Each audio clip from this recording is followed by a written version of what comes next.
Fala galera, beleza? Mais uma aula aqui de Enem, né, sobre elétrica, e a gente vai falar sobre a segunda lei de Ohm, tudo bem? A famosa fórmula do rola, né? A resistência ela é igual a resistividade. A gente tem que lembrar que isso aqui está relacionado com o material que o resistor é feito, tá certo? Se a gente troca o material, ouro, cobre, alumínio, né, todos esses materiais, a gente vai mudar a resistividade, tá bom? O comprimento do fio e a área, tá certo? Bom, mas como que isso aparece no cotidiano e na prova do Enem, né? Bom, o jeito mais interessante que ele pode aparecer é relacionado com a potência. Ou seja, o que eu posso modificar aqui, ó, no meu resistor para eu modificar a potência de uma lâmpada, por exemplo. Tá certo? Então aqui a gente pode utilizar, por exemplo, a fórmula do PUR. Por que normalmente a gente vai usar a fórmula do PUR? Porque normalmente em exercícios como esse a gente vai estar ligando na mesma fonte de tensão.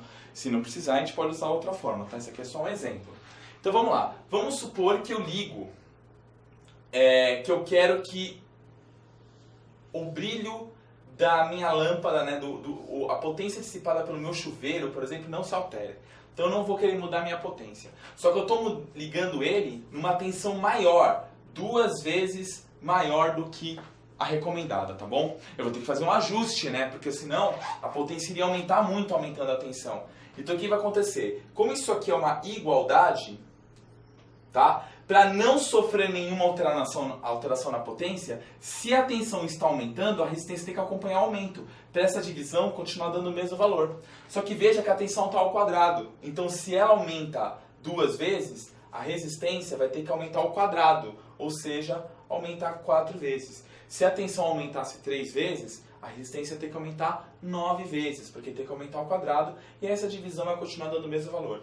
Só que olha só, para eu aumentar a resistência 4 vezes, o que será que eu vou poder fazer? Aí você vai ler o enunciado, tá, com muita calma, para saber se ele tá, quem que ele vai te dar de opção para você modificar. Por exemplo, tá? Então, por exemplo, se eu quiser aumentar a minha resistência 4 vezes, uma opção é comprimento, ó, esse comprimento aqui ele é diretamente proporcional à resistência. Se esse cara aqui aumenta, ó, como é uma igualdade, esse lado aqui também tem que aumentar. Então, eu posso pegar e aumentar o tamanho do meu fiozinho enrolado do chuveiro 4 vezes, tá certo? A mesma coisa, eu posso, por exemplo, mudar o material, só que isso é mais complicado, mas eu posso, já que eu quero aumentar o meu comprimento 4 vezes, ou a minha resistência 4 vezes, isso aqui é inversamente proporcional, ó. Quanto mais grosso o fio, menor vai ser o valor da minha resistência. Então, eu posso diminuir essa área 4 vezes, tá certo? Esse é o primeiro tipo de exercício. A gente tem que entender também que os fios da nossa residência, que a gente já comentou em outra aula, eles têm um limite para aguentar a corrente elétrica, tá certo? E isso também depende da segunda lei de Ohm. Quanto mais grosso o fio, a gente tem fios mais grossos e a gente tem fios mais finos. Quanto mais grosso o fio, maior a corrente elétrica que ele consegue suportar, tá certo? Por quê? Porque ele vai ter uma baixa resistência. Quanto mais grosso, mais baixa a resistência. E o fio da rede ele é sempre ligado em série com o circuito da nossa residência, tá certo? E circuito em série, quanto menor a resistência, menos ele vai dissipar, tá certo? E o fio fino, ele vai ter uma corrente elétrica que suporta menor, tá certo? Isso pode ser explicado pela fórmula do PRI, tá? Porque como eu estou ligando os meus fios da rede em série com o circuito da residência, no circuito em série, quanto a corrente não muda, ela é sempre a mesma no circuito em série. Quanto maior a resistência, mais calor ele vai dissipar, ó.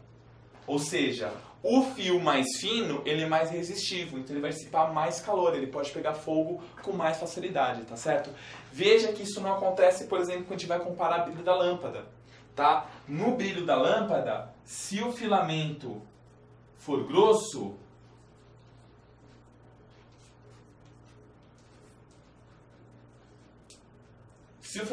mais grosso, ele brilha mais do que o filamento mais fino. Por quê? Porque as lâmpadas, a gente liga elas em paralelo com a residência, tá? As tensões são independentes.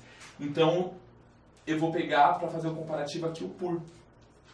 Aí o que vai acontecer? Como a tensão é a mesma em paralelo, quanto maior a resistência, menos potência eu vou ter. Então quem tiver maior resistência, que é o fino, vai ter um brilho menor, tá certo? Então é desse jeito que pode cair nessas partes teóricas, tá bom, galera? Espero que vocês tenham gostado. Vamos resolver uns exercícios agora.